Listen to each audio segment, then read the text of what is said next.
this program is a person who did not turn their camera on in the Zooms when we first started, and is just incredible. Like always speaks out the now, and I love that. Tell us how you came to TU. What brought you here? You did that. So for TU in particular, so I'm a teacher and I'm used to talking really loud to people, and I'm like, I last September, some of you probably already know, I slipped on coffee at work and went out, and my knee went down, and I knew something was wrong. I had a bunch of high schoolers trying to help me up, and I said, nope, please don't do that. Please go get a dog and custodian, and because I do not ask for help from other people, I hobbled myself all the way to the clinic. I sat there with a pack of ice. I hobbled myself all the way back to my office and laid on the floor and thought I was going to pass out from pain. And I knew I needed to do something, so I hobbled myself all the way. Thankfully, I had my phone. Texted somebody, I was like, I need workman's comp, and I have to leave work. And so I drove myself to the patient room.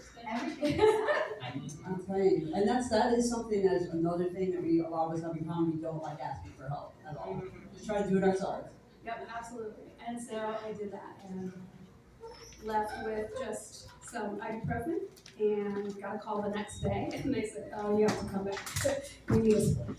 So, yeah. So my last workout in PDP live prior to that was junior country with Hayden. And I hadn't done anything from September to December. I did everything. I did not put the weight on it. I really tried to not do anything.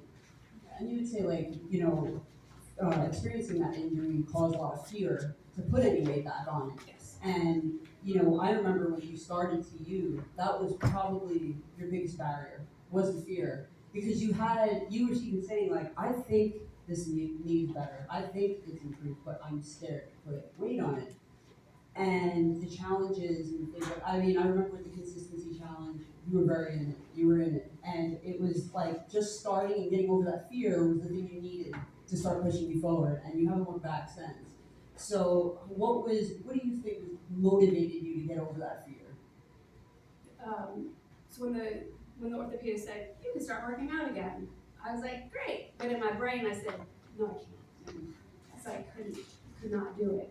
And then TU came up. I knew DDPY was going to help, regardless of whether there was TU or not. But I also know me, and I know that I wasn't going to push myself at all. I would do it, and I would be okay. And my husband was a big cheerleader. He was, fantastic. But I knew I wouldn't do it. And so TU happened, and I just immediately signed up. I did not even hesitate. I just signed up and said, I'm going to try whatever this is. And so starting just the very first lecture, just starting and feeling really good with everybody in there and doing that. And then maybe a couple of times hearing Steve you be like, don't quit or whatever. Because I was going to after about 2 weeks, because I was still scared. And then it just started clicking. And the more you guys had Zooms and Facebook, and the more I heard other people's story in this room, I knew I could do. And Nehab, thank you, Matt. Because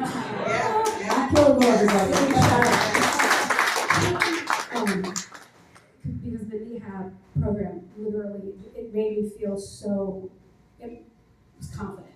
It really started with empowered. And then everybody just helping get my mindset back. And that goes back to the beginning where you talked about not wanting help to get up.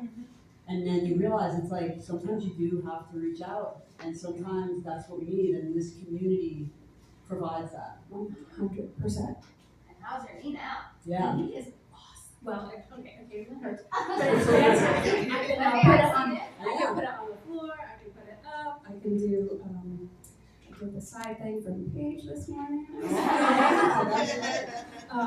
I mean, I've seen that roundhouse in the 6 pictures, Yeah. so I've seen it. It I've was- seen that improvement. It was just incredible. And mine was like a slight knee fracture. Like I didn't have to have surgery. I didn't have Don't to undersell it. do anything. It wasn't really a bad one. But, and it was like, it was like straight on. Yeah. So Yeah. it was not good. It was, It was very not. bad. It was very painful the whole 5 months. Yeah, but that's something you overcame that fear, and how do you feel TU helped you, like through the lectures, your mindset change? Again, I'm a teacher and I will do anything for you. I love teaching students with significant disabilities. I'll do anything to help them do the best they can do. And I will not do that for myself at all. So TU has helped literally, and I have, shocker, terrible self-esteem, regardless of how many awesome people I have in my life. It's getting better Let's though. trying. My husband didn't notice. Like I said, you started putting that camera on, that's when we knew that you were coming around. And so just this whole community, literally just helping and hearing everybody's little bit of the story, because it's so true. Even if something doesn't apply to you, something will. And that's the other thing for the people in TU now that are, if you'll hear one thing from someone and you'll see someone. And if someone can do something and you think you can't, you can. And definitely, it wasn't ego that I needed to put aside, it was more pride. Because like I said, I was doing heated workouts before and I couldn't do anything. And I was so scared. And so everybody, TU, all of it, just helped. Yeah. And now you're doing a page workout in the PC. I know, which is in the red. I'm never in the red. So that was Oh. awesome.